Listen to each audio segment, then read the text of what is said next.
kedua menyanyikan lagu kebangsaan Indonesia Raya. Yang ketiga kata sambutan dari kepala sekolah. Yang keempat penyampaian materi inti dan diskusi. Kelima refleksi, dan yang terakhir penutup.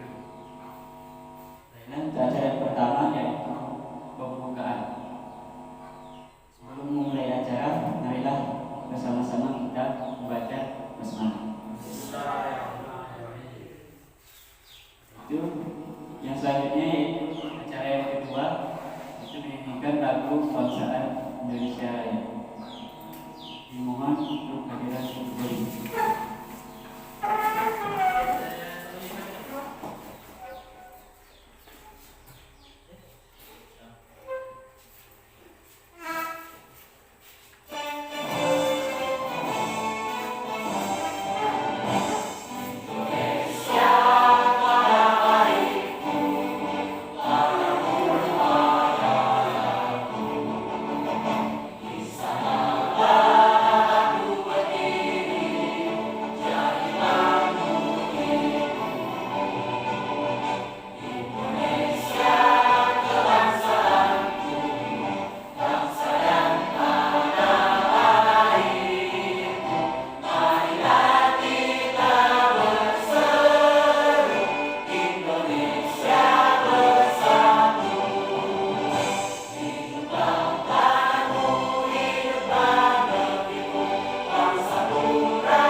Bismillahirrahmanirrahim.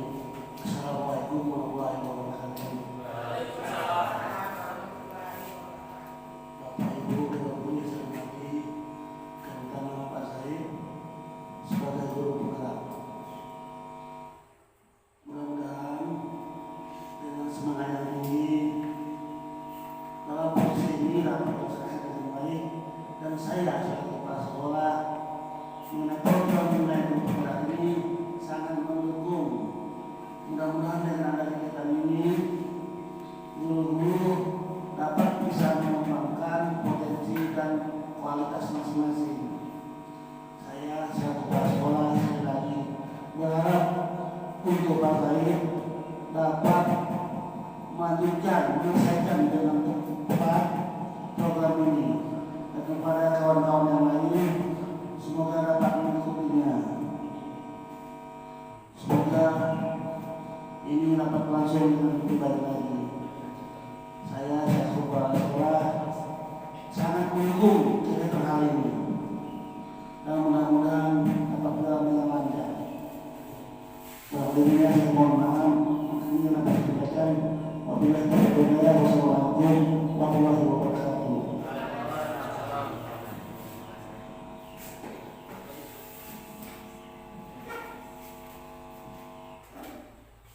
Terima kasih kepada kepala sekolah yang telah menyampaikan kata sambutan atau kata-kata.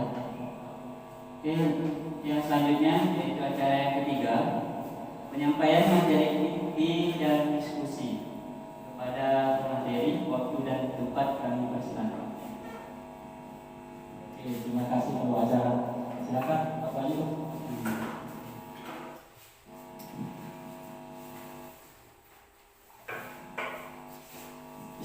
Bismillahirrahmanirrahim. Assalamualaikum warahmatullahi wabarakatuh.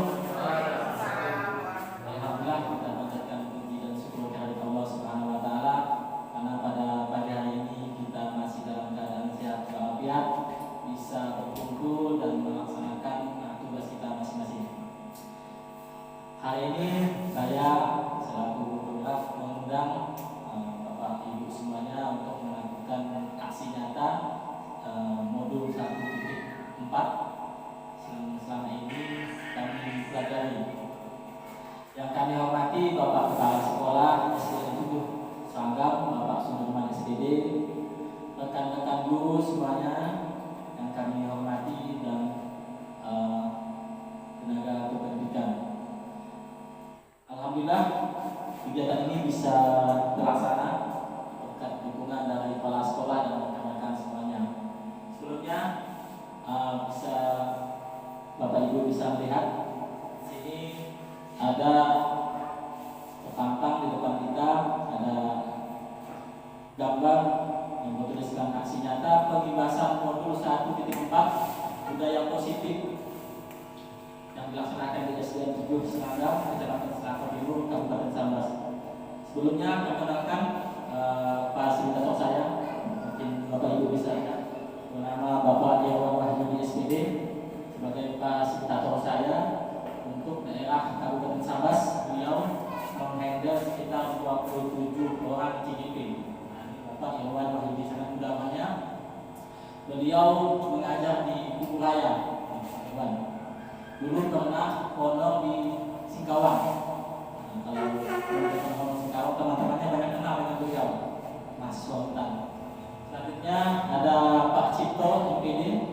Mungkin ini tidak asing juga bagi kita karena beliau pernah hadir di sekolah kita, berkunjung di sekolah kita, melakukan pendampingan kepada saya selaku CGP.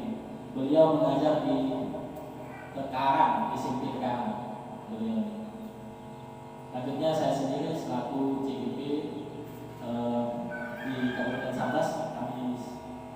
Sebelumnya Pak Cipto ini menghandle, ada beliau ini pengajar praktik ini, ada 5 orang yang ada di Kabupaten Sambas, salah satunya beliau.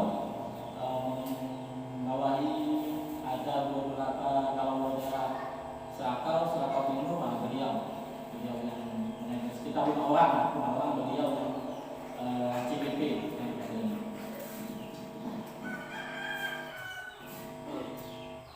Ya, mungkin ini sebagai selaku penyemangat ya bagi kita semua.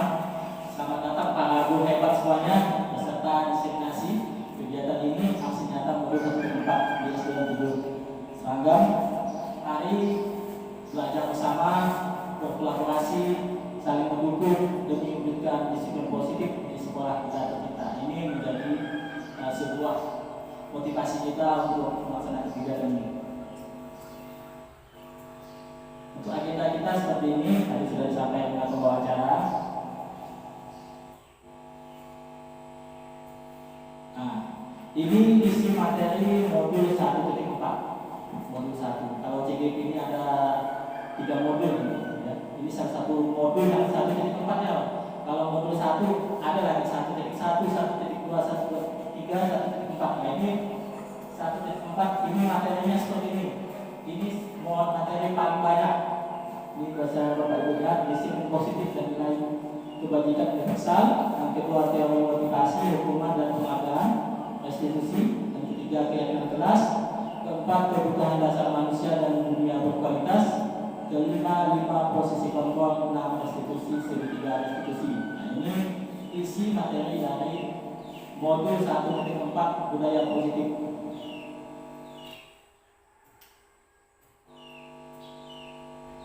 Sementara untuk tujuan kegiatan ini, pertama menerapkan strategi disiplin positif yang memerdekakan murid untuk menciptakan ekosistem sekolah yang aman dan berpihak pada anak. Yang kedua, menyusun langkah-langkah dan strategi aksi nyata yang efektif dalam mewujudkan tercipta budaya positif yang dapat mengurangkan konflik. Yang ketiga, bersikap reflektif dan kritis terhadap budaya di sekolah dan senantiasa mengembangkannya sesuai kebutuhan sosial dan emosional murid.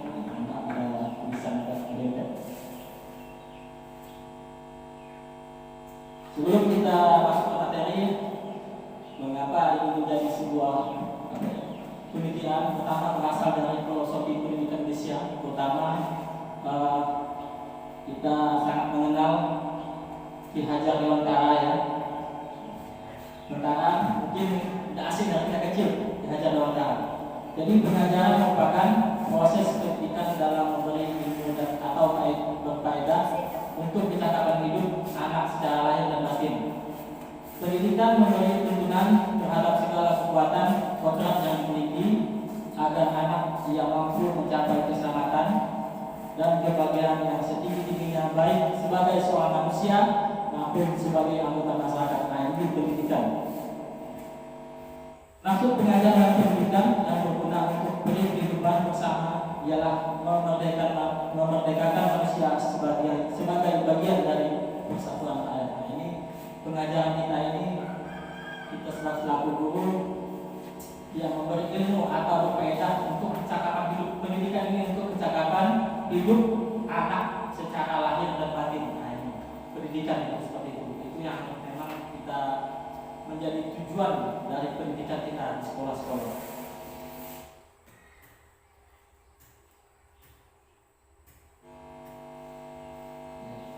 Tujuan pendidikan, nah ini tujuan menuntun, jadi menuntun anak, menuntun segala kodrat yang ada pada anak-anak agar mereka dapat mencapai keselamatan dan kebahagiaan yang setinggi-tingginya baik sebagai manusia maupun sebagai anggota masyarakat. Manusia yang merdeka adalah manusia yang lahirnya hidupnya lahir atau batin tidak bergantung pada orang lain, akan tetapi bersandar atas kekuatan sendiri. Kita selaku guru adalah sebagai pamong, siswa itu sebagai objek. Nah, jadi kita seorang pamong dapat memberikan tuntunan agar anak dapat menemukan kemerdekaannya dalam belajar. Nah, ini kemerdekaannya belajar. Anak juga secara sadar memahami bahwa kemerdekaan dirinya juga mempengaruhi kemerdekaan orang lain. Jadi kalau anak belajarnya happy, bahagia, bebas, tapi teratur, insyaallah akan mempengaruhi juga kepada anak-anak yang lain. Seperti itu. Ini tujuan pendidikan. Ya. Kita masuk ke guru penggerak. Kenapa program guru penggerak ini dibuat oleh Kementerian Pendidikan? Jadi ini tujuannya. Guru penggerak adalah pemimpin pembelajaran. Jadi mungkin banyak orang mengkoreksi atau mengkritisi tentang guru penggerak. Untuk apa? Kenapa dalam kita selama perkuliahan tidak ada program-program seperti ini? Ini adalah memang sebagai tadi yang disampaikan oleh kepala sekolah, menambah kualitas kita sebagai seorang guru. Jadi karena perubahan-perubahan yang ada terjadi di dunia, tentunya kita selaku guru harus meningkatkan kualitas kita dalam mendidik. Nah, ini bisa Bapak kuliah. Guru penggerak adalah pemimpin pembelajaran yang mendorong untuk membangun murid secara holistik, secara menyeluruh, aktif dan proaktif dalam mengembangkan pendidik lainnya untuk mengimplementasikan pembelajaran yang berpusat kepada murid. Nah, ini sampai di situ. Jadi seorang guru penggerak itu harus memberikan pembelajaran yang mendorong kepada seluruh aspek atau yang secara menyeluruh kepada sekolah maupun lainnya.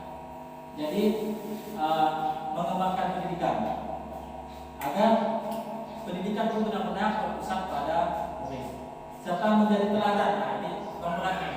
Jadi seorang penggerak harus menjadi teladan. Ini apa ya?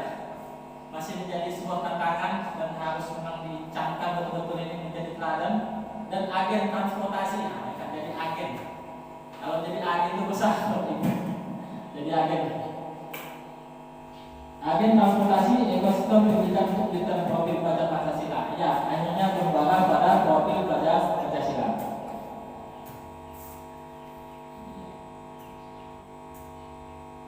Nah, guru penggerak akan berperan untuk satu menggerakkan komunitas belajar. Nah, komunitas belajar bisa melalui KKI dan lainnya untuk menggunakan guru yang dari sekolah. Kedua, menjadi pengajar praktek. Nah, ini salah satu tadi Pak Cipto menjadi pengajar praktek atau mendampingi guru-guru yang lain, ya, untuk untuk pengembangan pembelajaran di sekolah. Ketiga, mendorong peningkatan kepemimpinan murid di sekolah. Keempat, membuka ruang diskusi positif dan ruang kolaborasi antara guru dan pemangku kepentingan di dalam maupun di luar sekolah untuk meningkatkan kualitas pembelajaran. Dan yang kelima, menjadi pemimpin pelajaran yang mendorong building ekosistem di Indonesia. Ini menjadi peran dari seorang guru penggerak.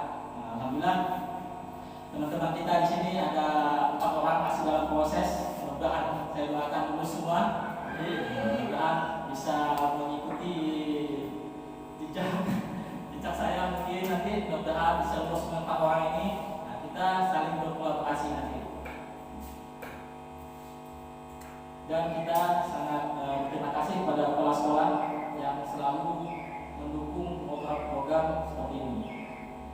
Nah, kita sudah masuk ke disiplin positif. Jadi materinya hanya ada 3 nanti dari tadi keseluruhan materi yang ada di modul 1.4. Kami akan mengambil 3 karena waktunya durasinya sekitar 1 jam lebih lah ya. Nah, disiplin positif. Kata disiplin. Iya. Disiplin apa sih disiplin? Disiplin. Disiplin positif atau budaya positif. Budaya positif, disiplin positif ya. Disiplin menjadi apa ya? Menjadi sesuatu yang dilakukan seseorang pada orang lain untuk mendapatkan kepatuhan. Kita cenderung menghubungkan kata disiplin dengan ketidaknyamanan.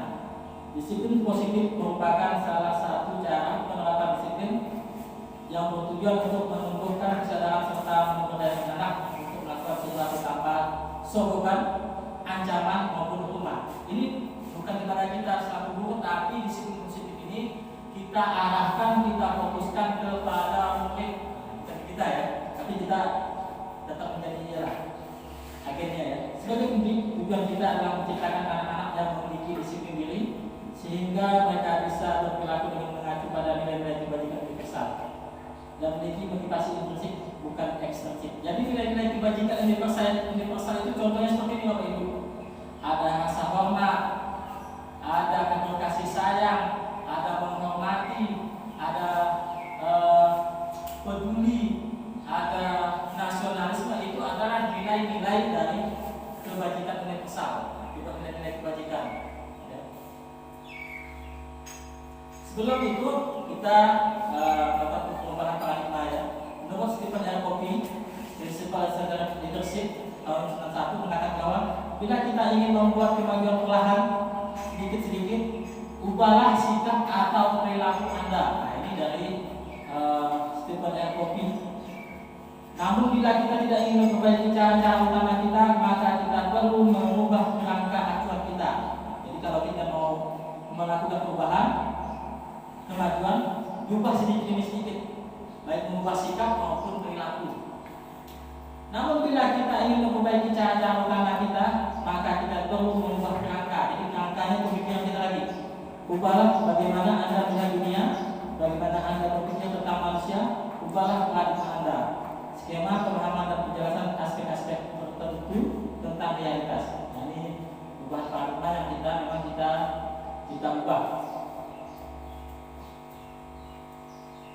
Nah, ini perubahan paradigma, ya, stimulus respon dan teori kontrol. Jadi anak itu bisa kita kontrol. Jadi Bapak Ibu bisa melihat realitas kebutuhan kita sama. Kita mungkin berpikir realitas kebutuhan kita itu sama, tapi sebenarnya tidak.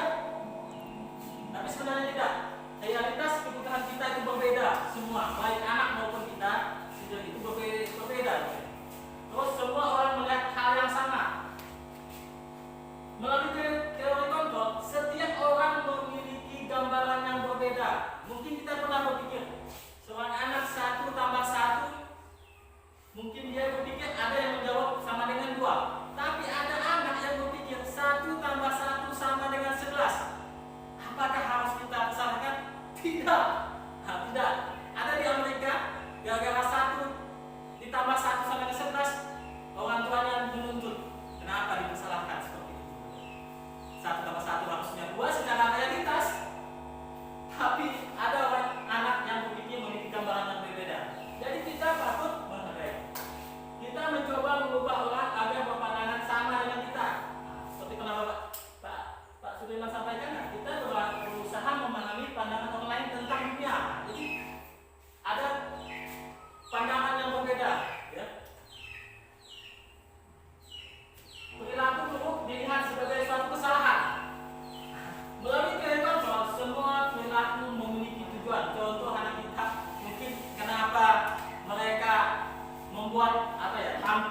kita paling agresif lah mereka. Paling agresif datang pada kita, memiliki mungkin kita sebutnya pujian bagi kita, tapi sebenarnya mereka itu memiliki tujuan, mungkin ingin diperhatikan, ingin ingin ngobrol. Nah, itulah mereka. Selanjutnya, orang lain bisa mengontrol saya. Nah, jadi orang lain bisa mengontrol saya, mungkin menurut respon. Tapi sebenarnya hanya Anda yang bisa mengontrol diri Anda. Nah, jadi anak hanya dia yang sebenarnya yang bisa mengontrol dirinya. Saya bisa mengontrol orang lain. Anda tidak bisa mengontrol orang lain. Nah, ini kontrol. Ini pemaksaan ada pada satu rujukan gagal. Kolaborasi dan konsensus. Nah, konsensus ini Bapak Ibu perjanjian lah ya. Menciptakan pilihan-pilihan yang baru. Model berpikir menang kalah. Kalau di teori kontrol kita model berpikirnya menang-menang. Jadi dengan anak itu tidak ada semangat kita. Contoh Bapak Ibu. Bapak Ibu bisa membayangkan kalau di tangan Bapak Ibu, coba Bapak Ibu angkat tangannya, digenggam sekuat-kuatnya, genggam tangannya dikuat. Di dalam tangan Bapak Ibu itu Bapak Ibu pikirkan bahwa di dalam genggaman ini adalah sesuatu yang sangat penting bagi Bapak Ibu, sangat penting, sangat berharga. Apakah, misal Pak Halim, kalau ingin bertanya kepada Bu Fitri, apakah Bu Fitri mau melepasnya? Boleh bertanya Bu Fitri. Karena itu sangat penting, sangat berharga. Boleh Pak Halim coba. Bu Fitri coba buka, kasihkan ke saya, coba tanya. Coba Bu Fitri, dibuka, kasihkan ke saya. Bu Fitri tidak akan melepasnya. Karena apa? Ini adalah sesuatu yang sangat penting bagi dia. Apa Bu Fitri yang ada dalam genggamannya? Apa? Anak, harta, 100 juta? Anak. Artinya Bu Fitri tadi yang seperti yang saya sampaikan, Bu Fitri yang bisa mengontrol dirinya. Orang lain sulit untuk mengontrolnya. Inilah dia dari, udah lepaskan Bapak Ibu. Inilah namanya teori kontrol. Jadi Bapak Ibu, karena memang ada keyakinan dalam satu yang penting, Bapak Ibu tidak akan melepasnya. Betul tak? Begitu juga anak. Nah, seperti itu. Itu contoh sederhana ya. Oke, terima kasih. Tepuk tangan dong. Lanjut. Sekilas ya. Ini nilai-nilai kebajikan yang besar. Sifat-sifat positif manusia merupakan tujuan mulia yang ingin dicapai secara individu dari Dr. William Glasser pada teori kontrol tahun 1984. Jadi teori kontrol ini datang tahun 1984. Udah 38 tahun, 79 tahun ya. Nah, kalau nilai kebajikan kita, karena kita memang sekarang menerapkan kurikulum merdeka, nilai kebajikan profil pelajar Pancasila ini yang menjadi tujuan dari kegiatan ini. Anak itu beriman, bertakwa kepada Tuhan Yang Maha Esa dan akhlak mulia. Ini nomor 1. Kedua, mandiri, anak mandiri. Ketiga, bernalar kritis. Keempat, berkebinekaan global. Kelima, bergotong royong. Keenam, yakin. Mudah-mudahan tahun depan kita sudah menggunakan kurikulum merdeka ya, Ibu ya. Ini sikap murid, toleransi, rasa hormat, integritas. Tadi seperti disampaikan, peduli, menghargai, kerjasama, pengetahuan, kreativitas, kerjasama, percaya diri, komitmen. Ya, sikap muridnya. Ya, itu tadi salah satu materi, mungkin kesimpulan materi itu bagaimana keyakinan kita ya, teori kontrol. Ini 3 motivasi, masuk ke teori motivasi, hukuman dan penghargaan. Motivasi manusia, 1 motivasi manusia itu, 3 motivasi manusia untuk menghindari ketidaknyamanan atau hukuman. Betul nggak? Mau nggak kena hukum? Nggak mungkin. Begitu juga Anda kena hukum. Jadi tingkat terendah dari pelaku manusia adalah ini tadi nih, untuk menghindari hukuman dan ketidaknyamanan. Jadi bersifat eksternal. 2, untuk mendapatkan imbalan atau pengaruh lain. Ini 3 motivasi manusia. Kalau kita bekerja, motivasi kita bekerja untuk mendapatkan imbalan atau penghargaan orang lain, boleh jadi. Tapi tidak semuanya harus seperti itu, boleh jadi.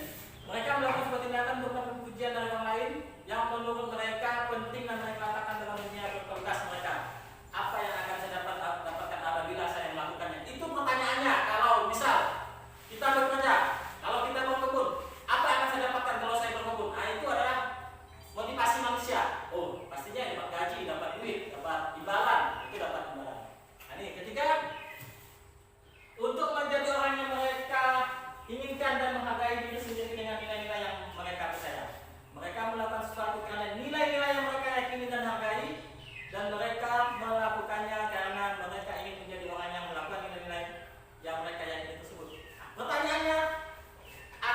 menjadi orang seperti apa apabila saya melakukannya. Ini termasuk dalam motivasi bersifat internal.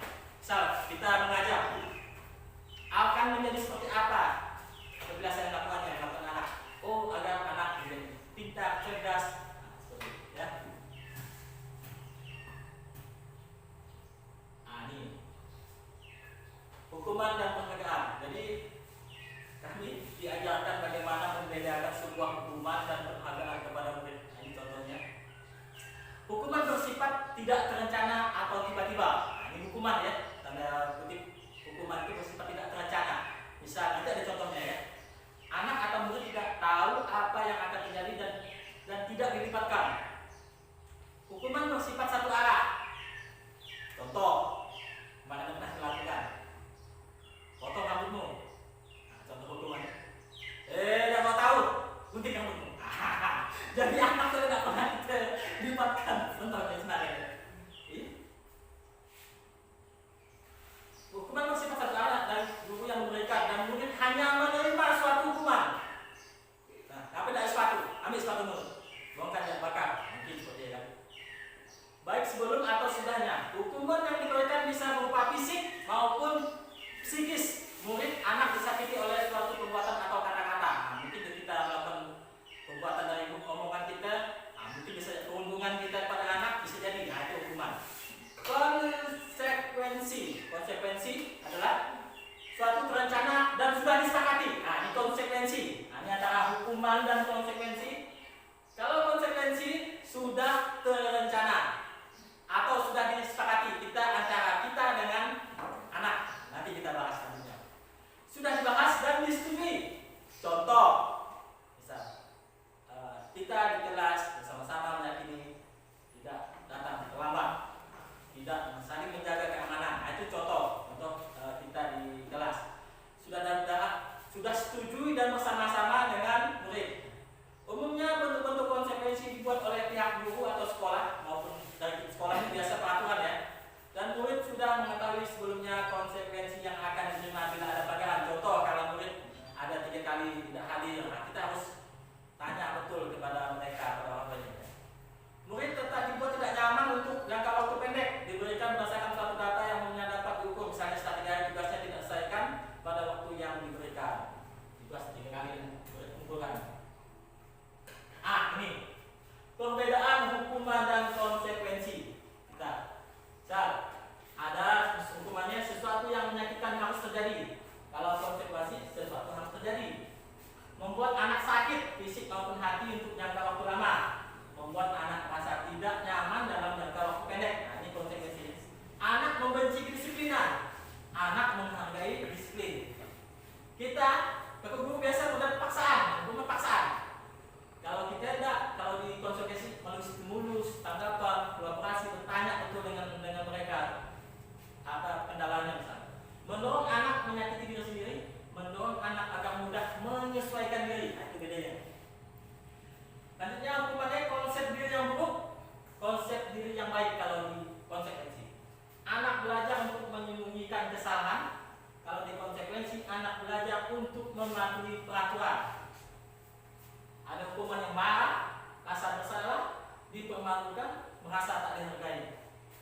Konsekuensi kehilangan hak, dibuat tidak nyaman, diasingkan untuk sementara. Hide out. Nah, ini berdasarkan dari institution yang bosan. Apa sih bahasa Inggrisnya? Ini diskusi. Boleh nanti satu kelompok lah ya. Ini tugas misal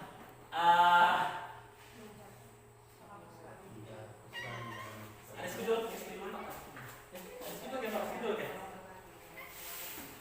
Itu bang, mana? Gigi kok begini? Nah, itu begini ya. Kira-kira apa Pak Alim? Boleh kami Pak Alim atau kelompok ini mewakili? Pak Bayu, tulis ya hukum atau konsekuensi. Silakan diisi ya, diisi. Ada 1, 2, 3, 4, 5, 6, 7. Nah, kelompok ini ada 7 orang, ini 4 orang. Silakan diisi.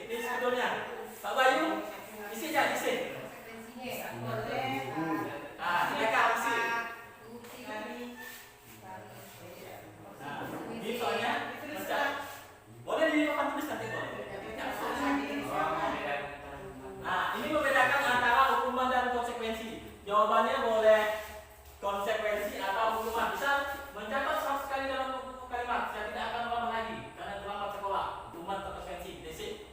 Konsekuensi. Nah, silakan Bapak Ibu. Masing-masing kelompok lagi mewakili.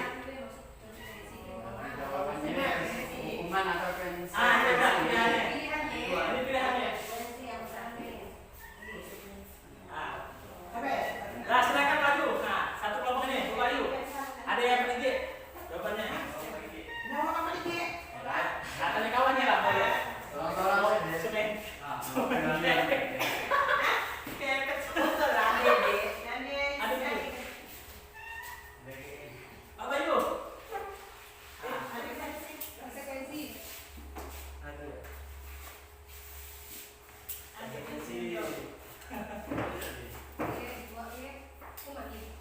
Yang lain kawannya yang mana yang mau pakai kawannya?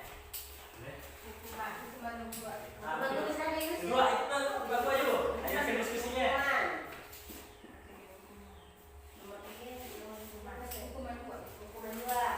Sampai 4 ya. Bapak Pak Bayu sini. Gimana begitu?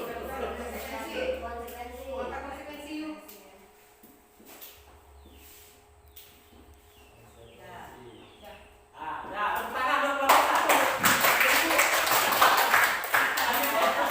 Pak Bayu, Pak Bayu.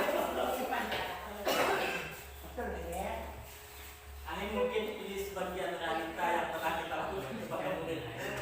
Apa Pak Alim? Pak Tono?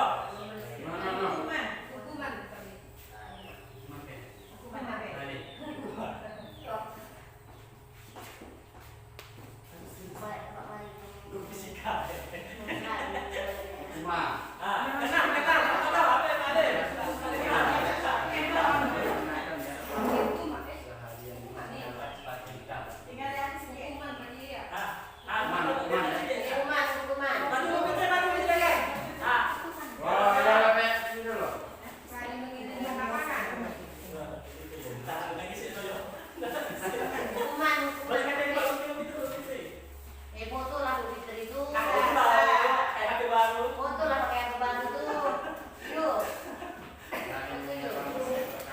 Oke, terima kasih. Ini bentuk yang memang harus kita bisa membedakannya. Membedakan mana hukuman, mana konsekuensi, dan seperti kita baca tadi, hukuman itu seperti apa langsung. Kalau konsekuensi itu sudah direncanakan dan disepakati, nah itu ya bedanya. Tanda kutipnya. Coba nih. Jawabannya itu.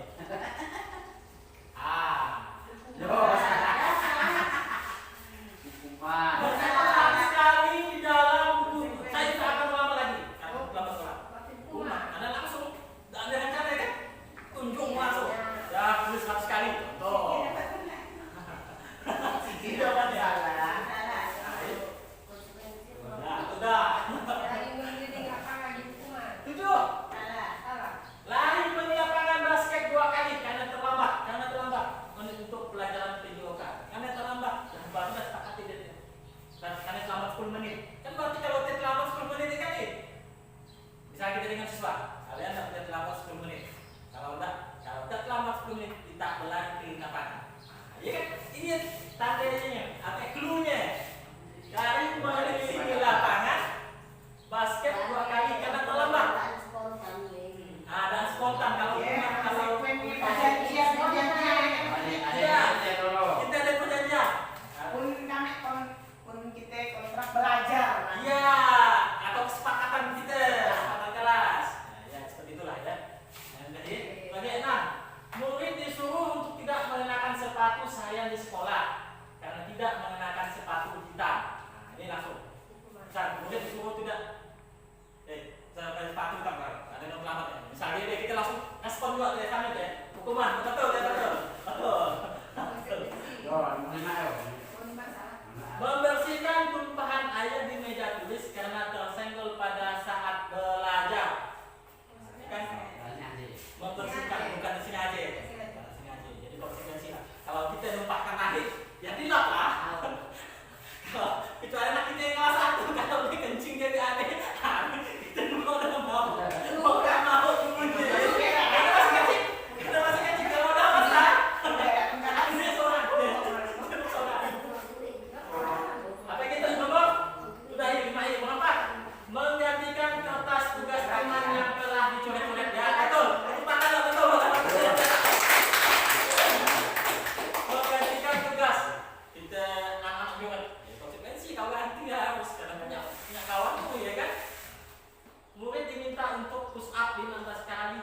tidak menggunakan masker?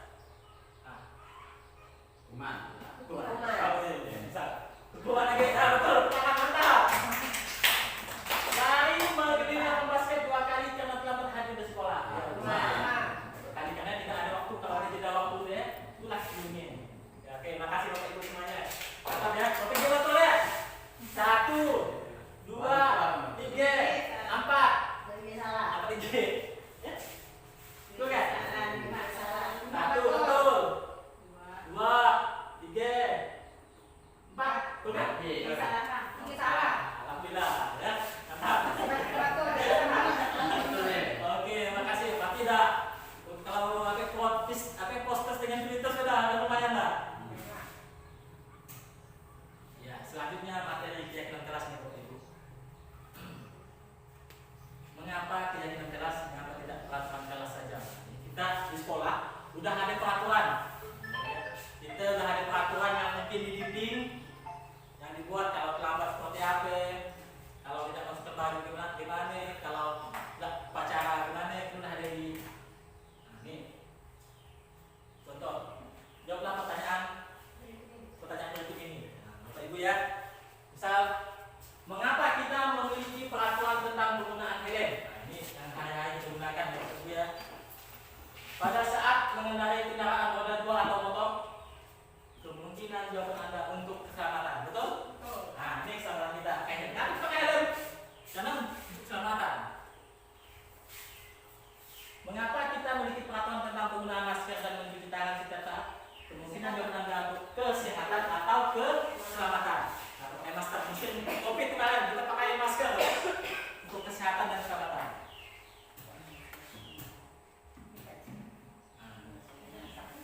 Nilai-nilai keselamatan atau kesehatan nilai yang kita sebut sebagai suatu keyakinan. Padahal belum tentu juga kita bermotor ya helmnya ini, karena memang kan ada keyakinan tadi ya. Anak jatuh pun pada masih bisa selamat lah, karena keyakinan kita tadi. Nah, ya. Nilai-nilai kebajikan universal yang disepakati secara tersirat dan tersurat, lepas dari latar belakang, suku, negara, bahasa, dan agama. Ini keyakinan. Contoh kita agama kan keyakinan, suku. Jadi global lah dunia. Nilai-nilai juga didikan bahwa menekankan pada keyakinan seorang akan lebih termotivasi, seseorang dari dalam. Seseorang akan lebih tergerak dan bersemangat untuk menjalankan keyakinannya daripada hanya sekedar mengikuti serangkaian peraturan tertulis tanpa makna. Jadi, makanya kita peraturan tertulis tanpa makna.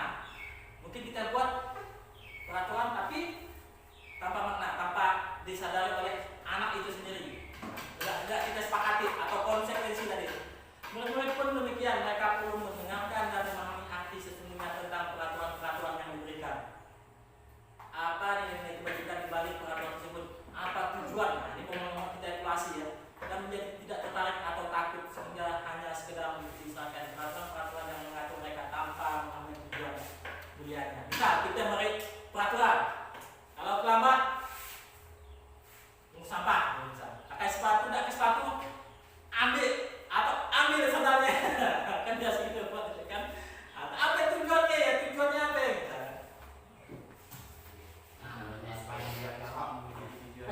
Ya. Keyakinan kelas merupakan kesepakatan kelas yang diyakini bersama oleh guru dan selama proses pembelajaran. Nah, ini keyakinan kelas ya. Keyakinan kelas menjadi dasar peraturan kelas yang dibuat dengan kesepakatan bersama antara guru, mata pelajaran maupun guru kelas dengan siswa di kelas. Nah, ini keyakinan. Jadi peraturan atau keyakinan itu dibuat secara bersama-sama, bukan dibuat oleh guru Bapak Ibu, bukan. Berarti secara bersama-sama.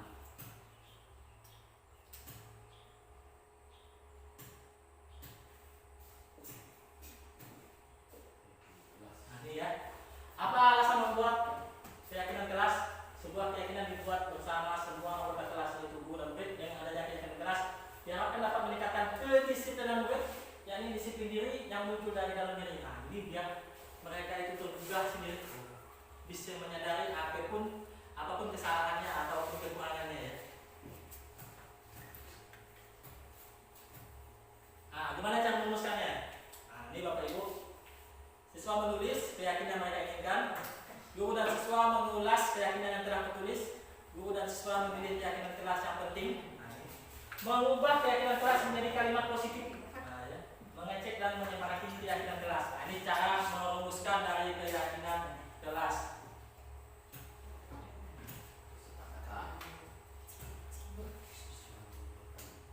Nah, ini Bapak Ibu bisa lihat. Nah, ini Bapak Ibu bisa lihat bagaimana keyakinan, kesepakatan dan keyakinan dalam kelas. Peraturan ini salah satunya di sekolah Bapak Ibu umum. Kesepakatannya kita dalam kelas, keyakinan kita dalam kelas. Nah, ini contohnya yang bisa Bapak Ibu lihat.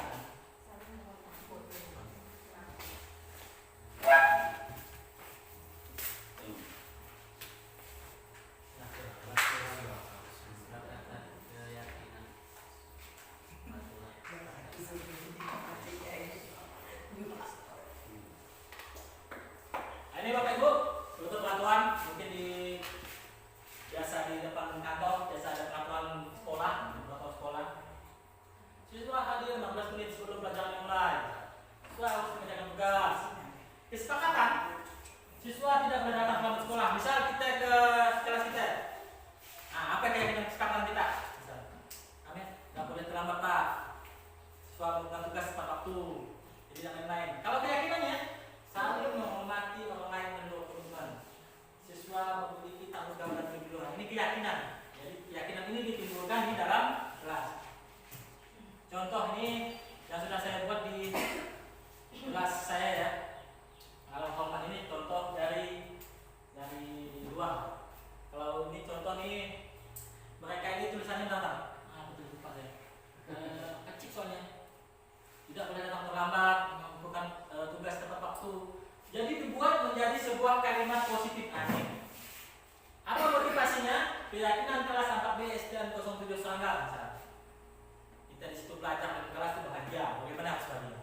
Kedua, bagaimana kita nyaman, kelas kita itu bersih, tidak kotor, kita itu belajar sambil bermain, dan terakhir kita pastinya harus menjadi siswa yang beriman atau guru yang beriman. Satu, saling menghargai dan menghormati. Setiap murid harus saling menghargai dan menghormati murid yang lain. Jadi ini menjadi tameng saya sebenarnya. Jadi kalau ada murid itu melakukan perundungan atau ngolok, tidak menghormati kawannya dengan ucapan-ucapan yang tidak baik, ini akan selalu saya tunjukkan di dalam kelas. Jadi mereka berarti kita yakin semuanya. Yang kedua, stop bullying atau perundungan. Ini menjadi apa ya? Kalau perundungan ini sering terjadi, Bapak Ibu, sering terjadi perundungan dimanapun. Kalau sekolah ya, kadang-kadang siswa itu sampai minder dari perundungan. Dilarang melakukan perundungan baik ucapan maupun perbuatan, baik dilakukan oleh guru maupun murid. Ini kalau dia nyebut temannya bisa dengan sebutan bermacam-macam binatang, inilah kita modal kita. Ini keyakinan kelas kita. Tidak boleh mengucapkan kata-kata yang mengandung ngolok. Jadi saya perundungan. Ini siapa nih? Ketiga, bekerja sama. Setiap anggota kelas, ini keyakinan yang mulia ya, perlu bekerja sama. Jadi kita bekerja sama dalam menjaga kebersihan. Kebersihan, dengan mudah nih kita ini ya.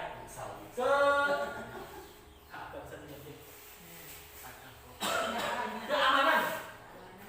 Jadi kebersihan, keamanan kelas, yang nggak ribut kan. Keindahan, indah, baris-baris ornamen gini lah ya. Dalam kelas. Isinya, keyakinan ini ditandatangani secara bersama-sama wali kelas dan seluruh siswa kelas KB. Tanda tangan mereka, saya dulu tandakan dan mereka.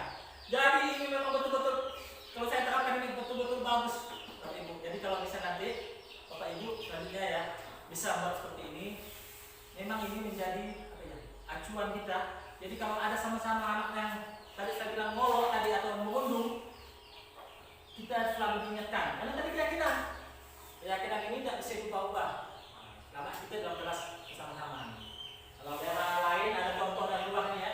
Kami meyakini bahwa sangat penting untuk menghormati semua orang lain dan melalui orang lain. Itu di situ salah satunya. Bekerja, diterima dan memiliki. Ya, itu contoh. Diskusi lagi. Iya. Gimana kalau cerita tentang sampah, guru dan sesama teman? Sesama teman murid belajar. Peraturan sekolahnya itu di mana? Sampah. Bisa tidak membuang sampah sembarangan. Mungkin ada itu di peraturan sekolah dalam kesepakatan.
teman. Harus sikap sopan, patuh, jujur kepada guru dan sesama teman. Ini bisa menjadi peraturan sekolah. Kesepakatannya menghargai guru, teman, dan berkata sopan. Bisa jadi. Keyakinannya kami senantiasa menghormati semua guru dan saling menghargai sesama teman. Keyakinannya. Jadi keyakinan ini memang harus kita timbulkan dari dalam diri mereka, dari motivasi intrinsik mereka. Belajar, ya kan? Kalau kita belajar, ya kan? Peserta didik wajib hadir setiap jam belajar mulai 7 sampai jam 11.55 sesuai jadwal. Datang di sekolah 15 menit sebelum jam pembelajaran dimulai, betul kan? Nah, ini teman kelas, teman sekolah. Kesepakatannya, disiplin waktu belajar, tepat waktu, mengumpulkan tugas. Contoh hari 2, contohnya di situ. Keyakinannya, kami akan aktif mengikuti, ya. Jadi dia aktif mengikuti pembelajaran dengan semangat dan percaya diri, antusias dalam belajar. Ini kira-kira. Oke, makasih. Oke, bisa dipahami Bapak Ibu semuanya? Ada yang mau ditanyakan? Ada. Silakan Pak Tono ditanyakan. Gimana Pak kalau kelas bawah? Kelas bawah. Bisa semuanya Pak Tono. Karena program itu bukan hanya untuk SD, tapi MSD, PAUD, SD, SMP, jadi setiap permasalahannya ya, ada semuanya. Kalau besar ada masalahnya, yang kecil ada masalahnya. Tapi anak SD, kalau memang awalnya kita memang kebingungan mau menerapkannya, SD, bagi anak tahu di AB itu kita memimpinnya SD. Jadi tenangkan dulu, tenang. Jadi kita buat kesepakatan, barulah kita latih. Jadi kuncinya kita harus bisa menenangkannya dulu. Baru, kita sepakat kalau mau bicara satu-satu. Karena kita ayo memang harus kita jadi pengendalinya. Jadi pengendalinya, barulah kita sampaikan supaya kelas kita kira-kira kita pancing dengan ada pemantiknya. Bagus tak kelas kita tuh? Bagus Pak. Gimana supaya bagus? Kan nimbulkan suatu pertanyaan yang mereka bisa jawab soal. Kalau tidak kita akan lah kita pancing seperti itu. Ya Pak Tono? Iya Pak. Siap. Lanjut ya. Habis jadi. Ada 1 jam berapa nih? Hah? Oke. Ada refleksi kita Bapak Ibu. Jadi hal baru apa yang mengubah paradigma saya tentang keyakinan keras? Bu Bayu bisa menyampaikan refleksinya di depan saya Pak Bayu nanti. Kasih tadi lanjut tadi biar ada. Pak Bayu sekali Bu Bayu. Bu Bayu sekali Bu Bayu. Apa yang terkait mengubah paradigma? Mungkin Pak Bu Bayu tadi itu saya akan sampaikan Pak Zai itu kan getuk gitu ya. Ini Pak ada negara. Kan ada di YouTube nanti.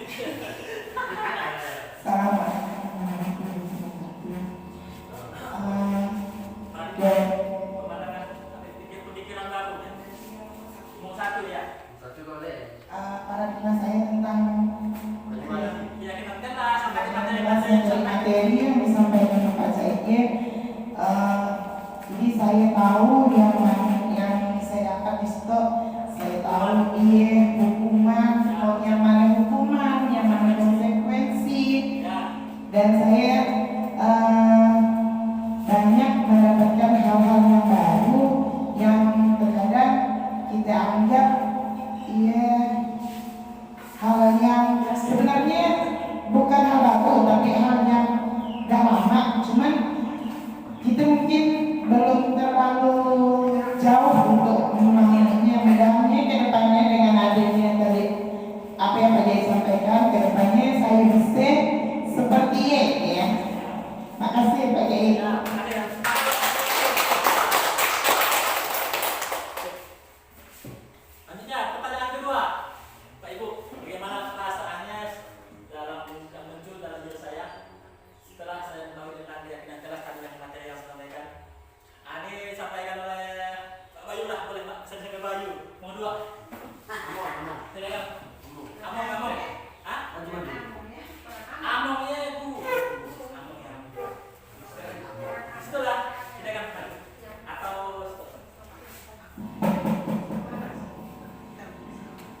Ya, assalamualaikum warahmatullahi wabarakatuh.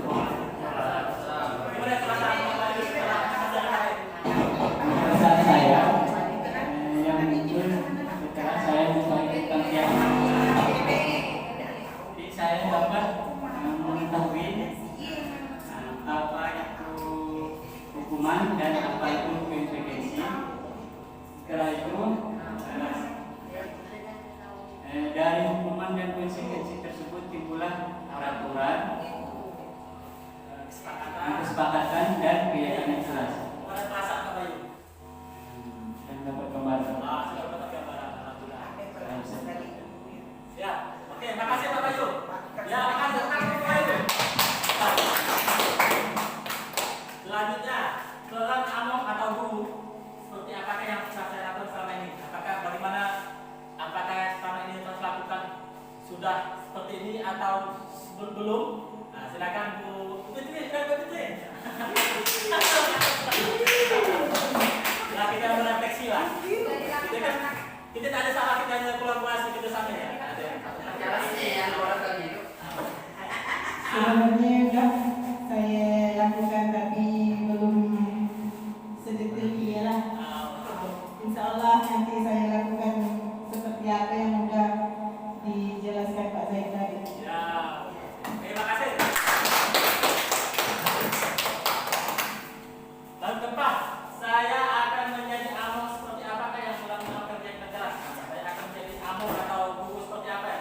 Apakah sudah siap untuk menerapkannya? Alim boleh Pak Alim. Nah, bisa lihat Alim. Bisa. Asik. YouTube satu saya. Assalamualaikum warahmatullahi wabarakatuh. Baik, jadi saya sebagai among yang dapat saya terapkan dan seperti yang dapat saya terapkan dalam kajian kelas, yaitu tentang bisa menciptakan pembelajaran di kelas itu menjadi menyenangkan. Nah, seperti yang tadi sudah disebutkan oleh kawan-kawan, misalnya seperti menata kelas ini menjadi indah begini, ini juga bisa menerapkan menjadikan siswa itu menjadi senang untuk belajar. Jadi, tujuan dari adanya guru penggerak ini beginilah yang diinginkan oleh pemerintah agar pembelajaran di kita atau di khususnya di Serakau Timur ini bisa menjadi lebih meningkat dengan adanya rasa senang atau bahagia dari murid kita tadi. Mungkin itu saja yang dapat saya sampaikan. Assalamualaikum warahmatullahi wabarakatuh.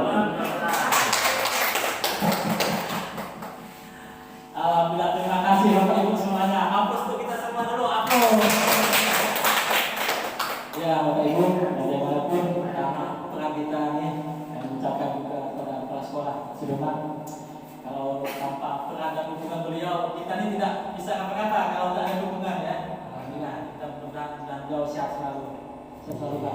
Nah, terima kasih kepada teman-teman yang telah menyampaikan tadi refleksinya sangat baik sekali. Mudah-mudahan dengan kegiatan ini kita selalu melakukan perubahan. Walaupun perubahan kecil itu perubahan teman-teman. Kita tidak bisa sampai wah besar. Dari hal yang kecil kita lakukan hal-hal yang kecil. Apa yang bisa kita buat, bisa kita tanamkan. Nah, ini salah satunya. Ini kalau kelas ini kan termasuk anak-anak sudah bisa dikontrol nih. Nah, kalau kegiatan seperti itu, jadi mereka ini sebenarnya lebih senang dengan kegiatan mereka sendiri gitu. Kita tinggal mimpin, tinggal jadi fasilitator lah mungkin mereka itu, tinggal mengarahkan. Jadi kalau seperti ini seolah pertama bukan hanya sekedar ilmunya teman-teman, tapi mereka ke depan menjadi manusia seperti apa. Pertama sangat kita inginkan anak-anak itu bisa tampil di depan. Saya yakin kalau anak-anak kita berani tampil di depan, bagaimana mereka di masa-masa yang akan datang, mereka akan menjadi orang hebat, yakinlah, karena mereka sudah bisa tampil di depan. Nah, bayangkan kalau kita tampil, kita pimpin mereka, kita menjadi orang yang sukses. Nah, jadi kita tidak menghambat apa yang menjadi kemerdekaan belajar, kemerdekaan kebebasan mereka. Nah, ini menjadi sebuah acuan kita agar anak kita ini lebih berprestasi ya. Mungkin itu bisa melihat teks kita semua. Ayo kakak, banyak kesalahan yang telah diucapkan. Kami mohon maaf yang sebesar-besarnya. Waktu Bapak Ibu lihat, mohon maaf kalau tidak ada di foto ya. Mohon maaf kalau tidak ada di foto. Kami ucapkan terima kasih banyak. Alhamdulillah. Saya senang dengan foto ini karena kita posisinya posisi kenyang. Posisi kenyang ya. Makanya saya tampilkan gambar ini, kita posisi kenyang. Sebentar lagi kita makan dan kenyang lagi, insya Allah ya. Jadi kami sangat menghargai bantuan teman-teman semuanya. Kami ucapkan terima kasih. Semoga Allah membalas kebaikan semuanya. Billahi wal hidayah. Assalamualaikum warahmatullahi wabarakatuh.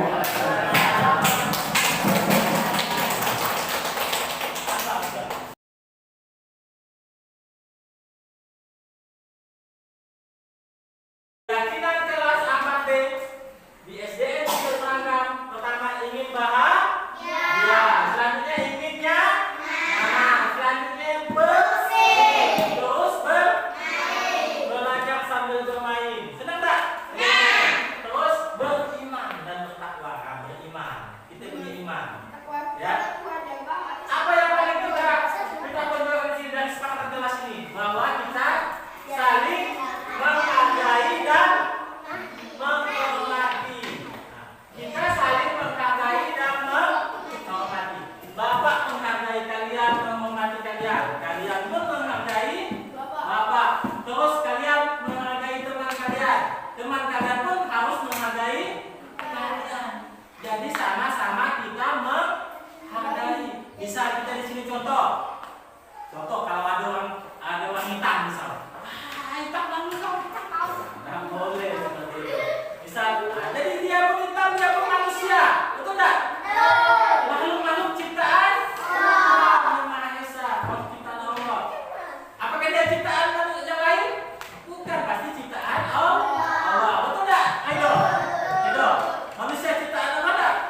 4B, khususnya SDN kelas 4B, umumnya SDN 07 Selatan. Silakan yang absen dulu. Abel, silakan datang Abel.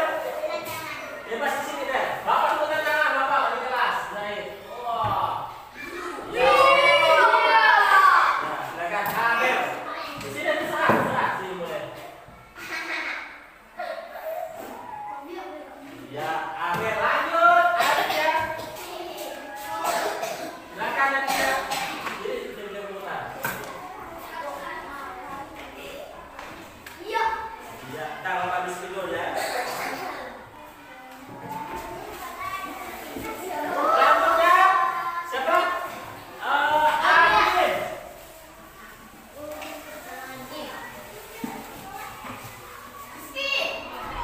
Agin, silakan Agin. Ada siapa sini ya? Kekuat ketukan. Ya. Ya, makasih. Lanjut. Deka. Silakan Deka. Aulia Chandra. Silakan. Chandra silakan. Chandra. Deka. Ya, terima kasih Chandra.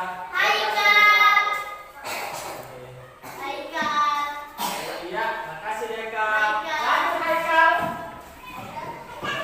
Alif ya, sini Alif. Alif bantu Alif. Iya. Bapak. Iya. Ya, oke. Alif. Oke, makasih tepuk tangan.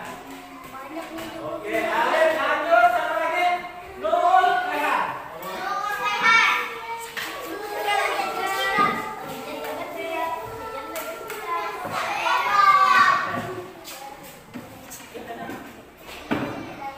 Rehan. Rian. Regina.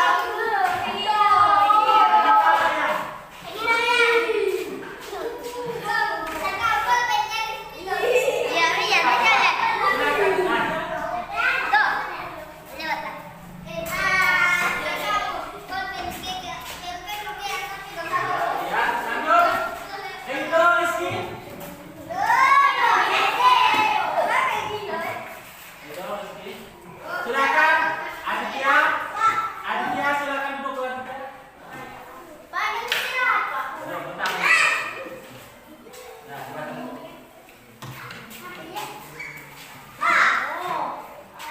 Siapa lagi? Rinto, siapa lagi? Awalnya selfie.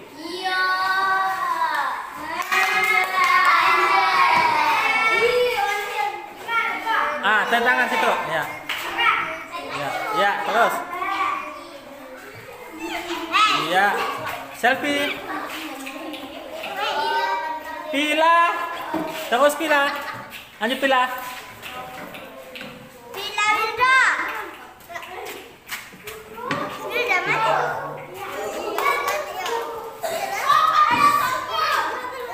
Siapa lagi terakhir?